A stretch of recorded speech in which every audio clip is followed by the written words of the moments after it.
O programa a seguir tem classificação indicativa livre. A representação do mundo como o próprio mundo é a operação dos homens. Eles os descrevem do ponto de vista que lhes é peculiar e confundem com a verdade absoluta. A frase da filósofa e escritora Simone de Beauvoir é uma reflexão sobre a nossa sociedade, que ainda é um produto da experiência masculina. Nas últimas décadas, as mulheres batalham por espaços sociais, no mercado de trabalho, na política, nas artes, na literatura, nas universidades e em outros redutos dominados pelos homens. É o caso da teologia, espaço restrito ao masculino por séculos. É sobre a relação das mulheres com esta ciência que o Em Tese vai falar hoje.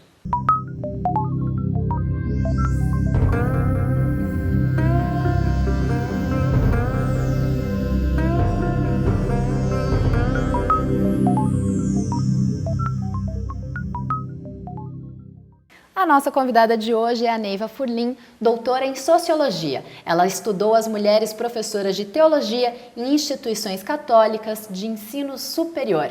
Bem-vinda, Neiva. Obrigada. Neiva, afinal de contas, por que as mulheres foram excluídas e foram invisíveis para a teologia durante tanto tempo? Nós sabemos que a teologia é um curso que foi formatado para a formação de homens que se sentem vocacionados para a ordenação do ministério, que é parte da hierarquia eclesial.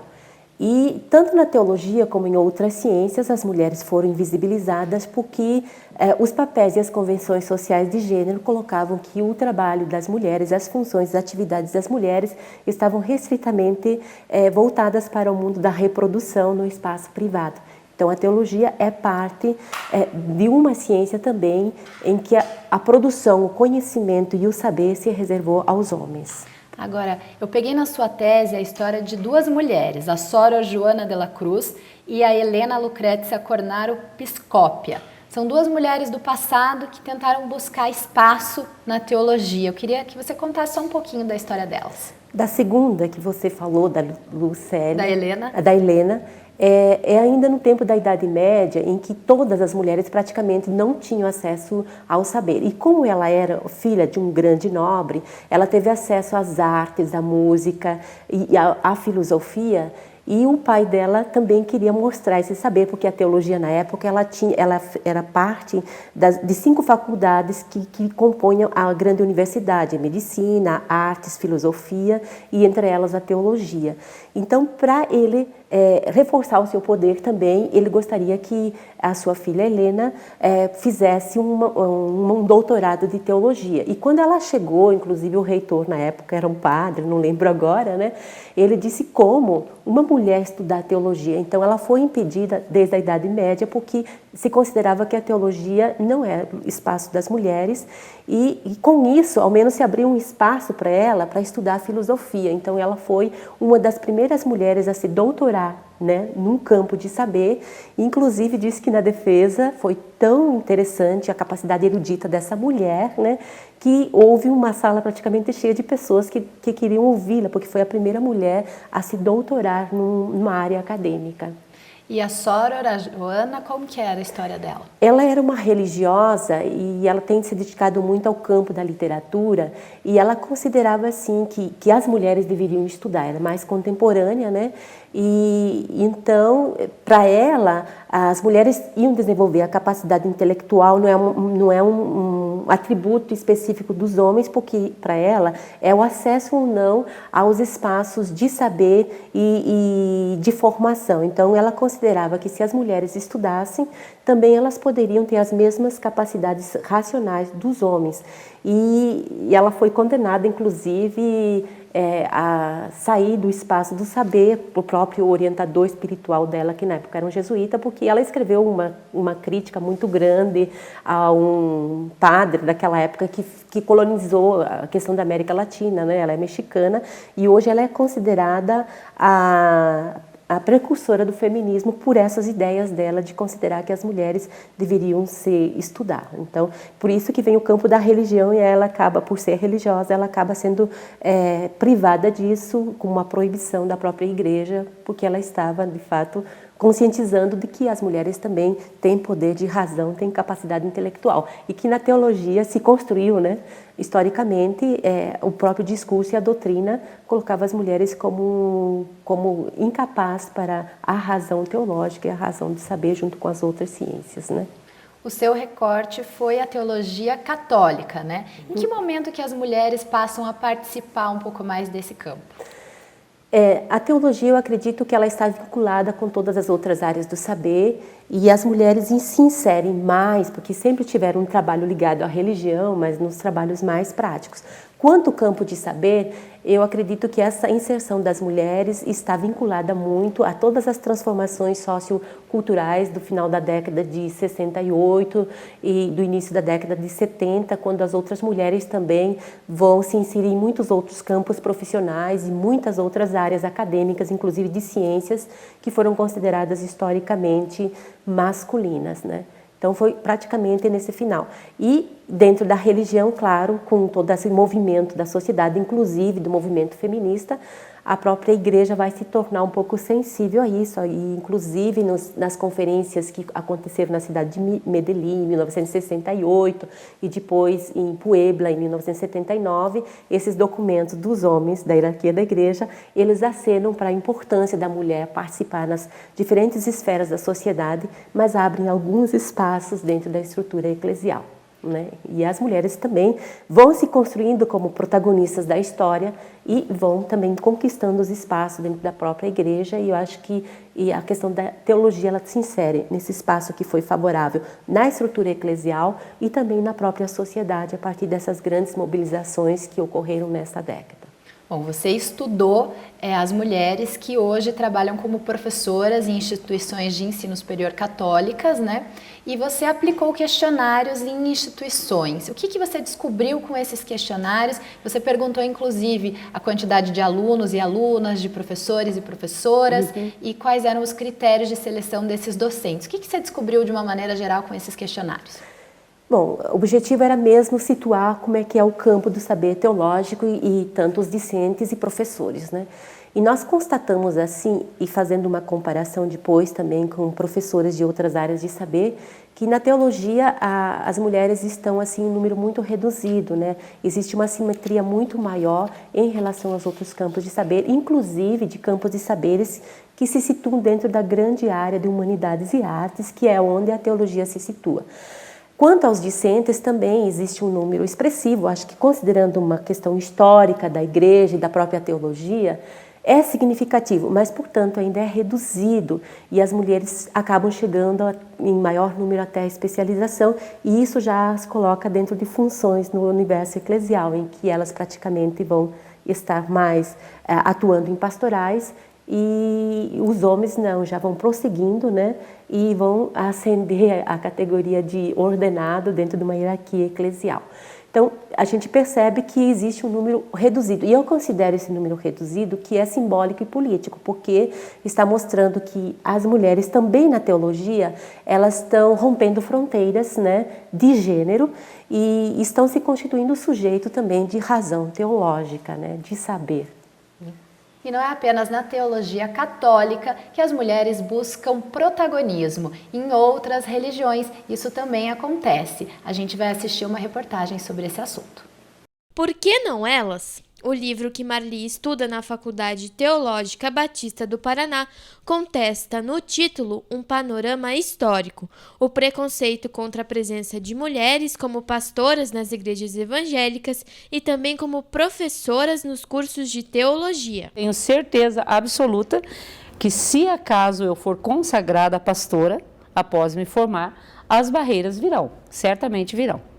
Ainda existem e elas vão aparecer. A gente já vê isso no ministério de outras colegas pastoras.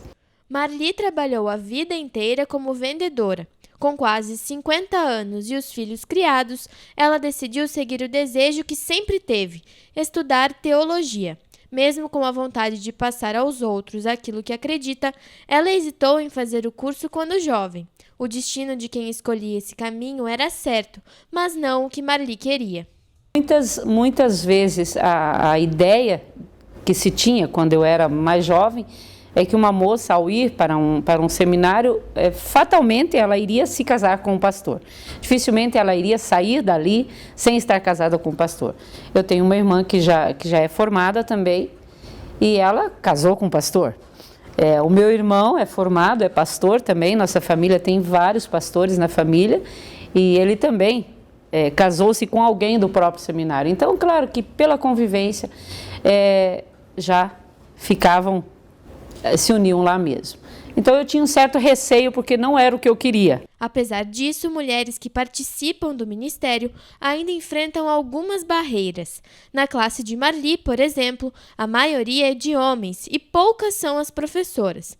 Mas ela não desanima e vê um futuro animador pela frente. A mulher, se ela se colocar, vamos dizer assim, uma pastora, se ela se colocar no sentido de estar acrescentando e não no sentido de estar competindo, e dentro de reino de Deus, dentro de igreja, não é para se ter, pelo menos, a ideia de competição, mas sim uma ideia de acrescentar. Então ela vai conquistando o espaço dela. Neiva, a gente vê essa questão em quase todas as religiões, né? Essa predominância masculina. De que maneira que você avalia isso? Por que os homens, historicamente, têm mais espaço dentro dessa esfera religiosa? Considerando todas as religiões, como você bem falava, né, as religiões foram construídas como espaços praticamente masculinos. E a partir da religião também se construíram valores e papéis sexuais, né, que foram justificando toda uma hierarquia de poder dentro das religiões. Os homens, praticamente nas religiões, eles são colocados como os representantes da divindade. E quando se coloca isso para o meu campo, que eu estudei, que é a teologia, né, eu acredito que uma das grandes diferenças entre outras áreas acadêmicas, no caso as engenharias, a física, a química, que também são consideradas na cultura como espaços predominantemente masculinos, na religião parece que isso se fortalece porque existe um poder simbólico, eu digo um poder sagrado, que justifica as hierarquias de gênero e a própria, historicamente, né, foi justificando a inferioridade das mulheres em relação aos homens, né? Então as religiões foram ditando comportamentos para as mulheres, né? E as mulheres que tinham acesso a esses discursos nos diversos níveis e igrejas, né? Elas acabavam internalizando um papel do que seria o feminino, né? Que a própria igreja contribuiu, né? Com todos os discursos que eu digo da esfera da ciência, de que as mulheres eram inferiores e, inclusive, desqualificadas, né? Para a questão do pensamento, né? Agora, você usa a teologia feminista para embasar a parte do seu trabalho. De uma maneira geral, o que é essa teologia feminista? Primeiro porque essa teologia ela é fundamentada nas bases teóricas do próprio feminismo, né, e dos estudos de gênero.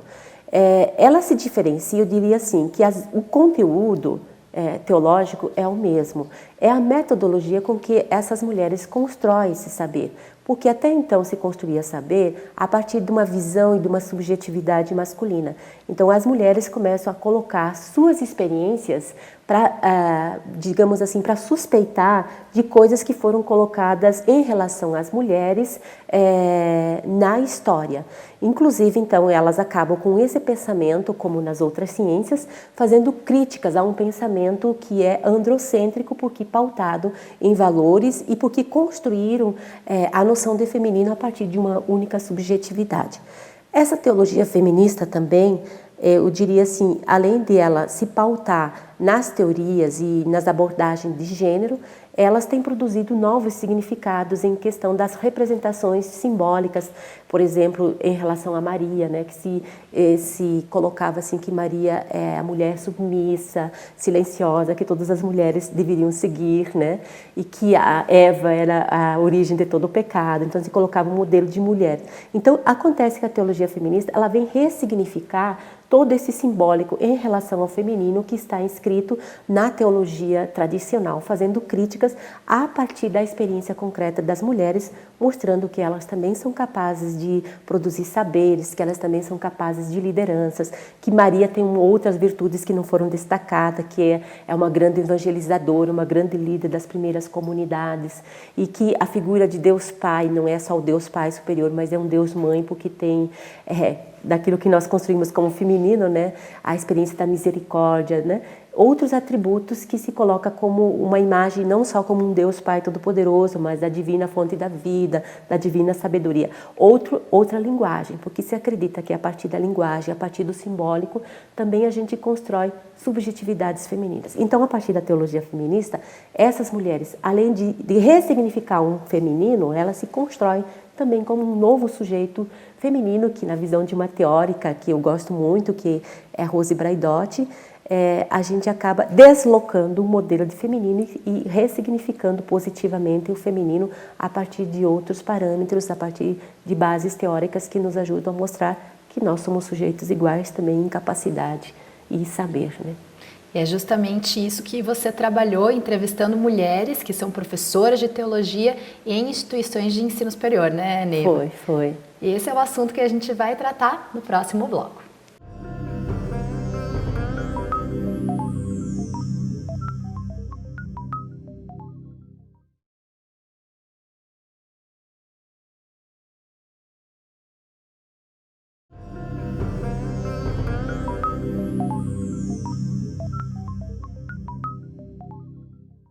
O Em Tese de hoje fala sobre mulheres e a teologia. A Neiva Furlim, doutora em Sociologia, é a nossa convidada. Neiva, antes de falar sobre as suas entrevistadas, as professoras de teologia, eu queria te perguntar o que te levou, como pesquisadora, a estudar esse tema no seu doutorado. Hoje na ciência a gente diz que nenhum tema ele é totalmente objetivo, né? Que toda a escolha de um tema e de um problema de pesquisa ele está ligado à trajetória subjetiva ou profissional do pesquisador. Então, eu cheguei a esse tema porque também trabalhei em práticas, em atividades pastorais e fui buscar estudar teologia de férias, mais reduzida, para poder atuar melhor também nas atividades pastorais. E fui também ter o contato com a categoria de gênero justamente numa jornada teológica. E fui percebendo que havia poucas mulheres na teologia e isso me fez perguntar por que poucas mulheres estão como docentes de teologia. E se dizia que não se encontrava mulheres formadas para esta área. É claro que certamente tinha menos, porque também as mulheres não eram incentivadas para estudar teologia, porque não tem um campo acadêmico profissional, né, e também não vão se ordenar padres. Então, claro que nós temos um número reduzido de mulheres. Então, a minha curiosidade foi justamente perceber como é que estão as mulheres a nível de Brasil, né? Qual o quadro delas na representação da docência e como ela se constrói sujeitos de saber, de poder, dentro de um universo que existe toda uma lógica de gênero que eu digo que faz parte de um sistema simbólico masculino. Nós já vamos saber mais sobre esse assunto. Antes, acompanhe o nosso giro de pesquisas.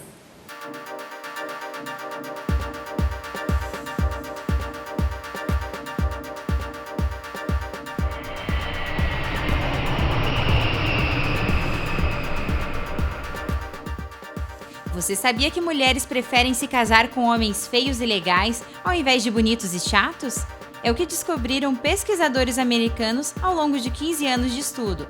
Segundo eles, os bonitões chatos não são os primeiros a encontrarem uma esposa, e sim os mais legais. Pessoas estressadas sentem mais cheiros ruins. Foi o que apontou uma pesquisa da Universidade de Wisconsin-Madison. Isso porque o estresse altera as conexões cerebrais, principalmente nas áreas relacionadas ao olfato. Aí um cheiro neutro pode virar um odor insuportável.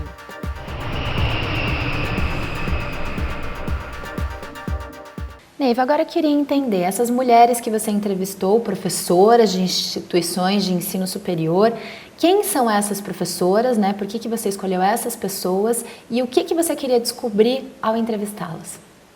Bom, eu entrevistei mulheres de 3 instituições diferentes.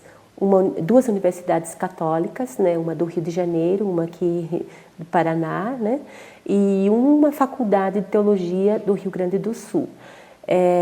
E eu coloquei alguns critérios para a escolha dessas entrevistadas, que seria, de fato, mulheres que tivessem a formação teológica e que também estivessem lecionando na graduação em teologia, disciplinas teológicas, porque nós temos mulheres que trabalham nos cursos de teologia com outras disciplinas que a gente considera periféricas, no caso, existe a comunicação em teologia, psicologia da religião, mas o meu interesse era justamente de mulheres que estivessem lecionando disciplinas que é própria do currículo, né, da grade curricular dos cursos de teologia.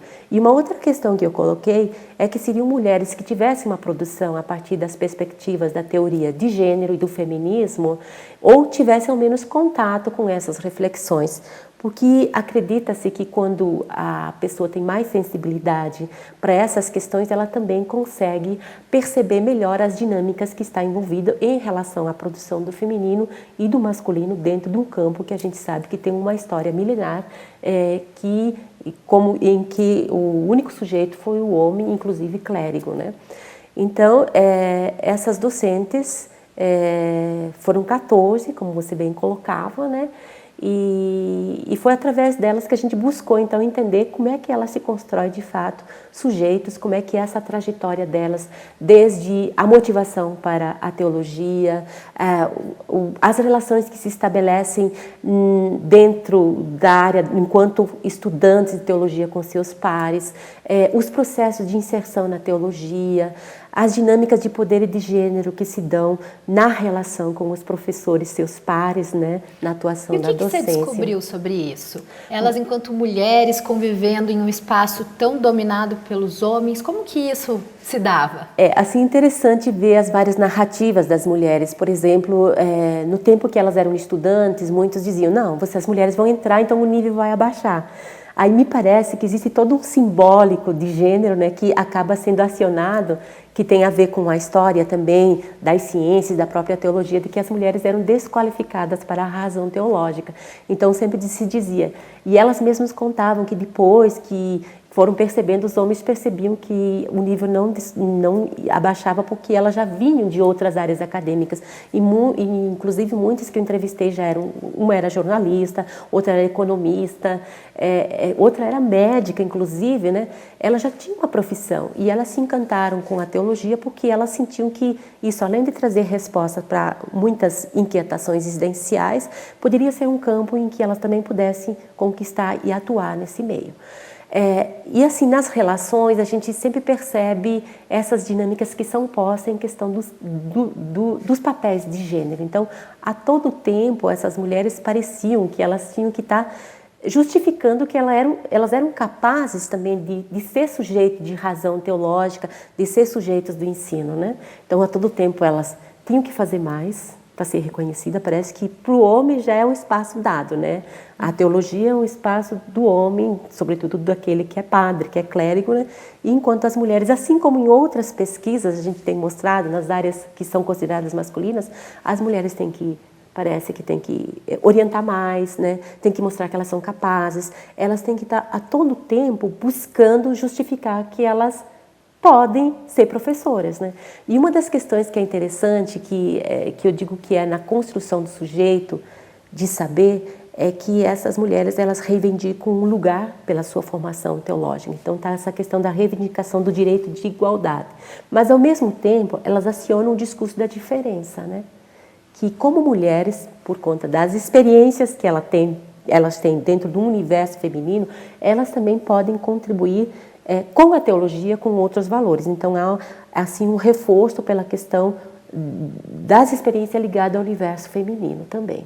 E a gente diz que isso seria, a partir das práticas delas ali, como sujeitos de saber, elas estão reafirmando um feminino que foi construído como negativo, para também se justificar ou se legitimar, né, como sujeito de saber feminino dentro do universo que foi historicamente de ausência das mulheres, né? Então, pelo que eu entendi, você entende também, concluiu que esse espaço ali do saber teológico ainda é um espaço de muita tensão entre os gêneros, é isso? É um espaço de muita tensão ainda, né? Porque, sobretudo, quando as práticas das mulheres têm a ver com práticas que se referem à questão da teologia feminista, teologia de gênero, ou com eventos que é ligado a essas reflexões, né? A gente percebe sempre quase que uma desqualificação, e as professoras mesmo dizem assim, que os homens dizem, cuidado, estudar essas questões de gênero, essas questões são conflituosas. E isso está retratando que há um medo de que se desconstrói ou se desestrutura uma ordem que está posta, de hierarquia de gênero, né? Porque essa teoria e essas práticas, elas vão praticamente ressignificando, né? E mostrando que esse lugar também é o lugar das mulheres. E ainda dentro do espaço da teologia, eu digo que tem algumas práticas que são inovadoras, porque só existe porque as mulheres estão aí. Por exemplo, a inserção de disciplinas diferentes na grade curricular. Em uma universidade, tínhamos a teologia feminista como uma disciplina obrigatória. Pense que é os homens estudar a teologia feminista. Elas mesmas dizem que eles não gostam, né, que isso não é ciência, né, se desvaloriza, porque, de fato, é uma perspectiva crítica do próprio que quebra conhecimento, valores, né? Que quebra valores e concepções teóricas dadas, né? E ressignifica questões que já foram postas. E outras duas universidades, nós tínhamos, então, a teologia e gênero também colocada como uma disciplina optativa. E eu considero que essas novas práticas, de fato, elas têm surtido mais efeito na relação entre as próprias mulheres e com os discentes, porque os discentes, tendo acesso a essas discussões, eles também podem perceber novas perspectivas de produção do conhecimento e também fazer críticas em relação a alguns conceitos, alguns valores que são postos, né? E para elas, porque elas, além de ressignificar a subjetividade feminina, elas também se constroem como um sujeito capaz de produzir saber. Agora, de que maneira que você avalia essas falas, né, dessas mulheres? Existe algum discurso que tenha mais te chamado a atenção por algum motivo? Alguma fala que tenha despertado a sua atenção por algum motivo especial nessas entrevistas? Existem muitos relatos significativos assim, mas o que me chama muito a atenção é desse esforço muito grande que as mulheres precisam ainda fazer para poder se legitimar como sujeito de saber. Isso mostra que as estruturas ainda elas estão assim configuradas dentro de valores que são ainda muito masculinos, né, e que acaba limitando as ações das mulheres. O que elas têm feito aí, eu diria que são iniciativas que elas de fato se fortalecem como sujeitos de saber, de alguém que está conquistando o seu espaço, né? Está propondo novas práticas e um novo jeito de pensar e produzir teologia. Só que eu digo que essas práticas só estão enquanto elas estão aí, porque se elas saírem desse universo, praticamente toda a organização vai continuar sendo uma organização bem masculina, e porque os dados quantitativos têm mostrado que a tendência é que o universo do saber teológico vá seguindo ser um universo ainda masculino e clérigo, né, de homens clérigos, né? Agora, o seu trabalho justamente quebra essa noção, né? Eu queria que você me dissesse agora, no fim de todo o processo, de que maneira que você percebe que o seu trabalho de doutorado auxilia na quebra disso, de transformar, que esse universo não seja mais totalmente masculino. Em primeiro lugar, eu acho que é para contribuir a visibilizar essa situação. E outra questão é da gente repensar, eu penso, as próprias organizações as estruturas do ensino teológico, de se pensar cotas, ou não sei se cotas eu coloco na minha tese que só a inserção de mais mulheres na teologia não vai resolver o problema da desigualdade, porque é toda uma construção cultural que eu acredito que mais mulheres com consciência crítica, né, que não estão dispostas a reproduzir alguns padrões, podem contribuir. Mas isso não é só uma luta das mulheres, é uma luta que tem que ser feita junto com os sujeitos masculinos, né, e com vontade política de mudar essas estruturas. E eu diria que, sendo um curso que hoje também é reconhecido pelo MEC, a partir do início dos anos desse século, do ano 2000, então haveria que se propor algumas políticas, né, de equidade de gênero, mas também de igualdade, que tem que ver com essa questão de uma nova, eu diria assim, de novas práticas e novas perspectivas de produção do conhecimento, e que isso é uma luta contínua, porque a teologia feminista, existindo como também outras áreas acadêmicas, as teorias feministas, só como um setor separado, que não flui no todo, não muda, nem nas outras universidades, nem dentro das instituições teológicas. E considerando que onde eu pesquisei são universidades, né, e faculdades. E tem muitos lugares que nem se fala desses assuntos, que são os institutos diocesanos de teologia, em que praticamente as mulheres estão ausentes. Então, eu acredito que com o tempo o meu estudo pode visibilizar essa situação e pode visibilizar uma situação de desigualdade que precisa ser modificada, né? E que isso é um trabalho de esforço que envolve todos os sujeitos, tanto masculinos como femininos, né? Neiva, parabéns pelo trabalho, obrigada pela presença com a gente hoje. Obrigada, Aline, por essa oportunidade da gente também trazer essas ideias para o nosso público, né, que perceber como a teologia também é um espaço que as mulheres precisam ainda estar conquistando e lutando para, eu diria assim, entrar no mundo acadêmico, que são poucas as chances, e no serviço ordenado é uma questão ainda que precisa ser discutida no interior da igreja e que há discursos que justificam no nível do sagrado e do simbólico como um não lugar ainda para as mulheres, né? Com certeza. A tese completa da Neiva Furlim está disponível no site da pós-graduação em Sociologia da UFPR e também no banco de teses da UFPR. O Em Tese termina aqui. Escreva para a gente com sugestões de teses ou dissertações que você gostaria de assistir aqui. Obrigada pela presença, pela audiência e até a próxima!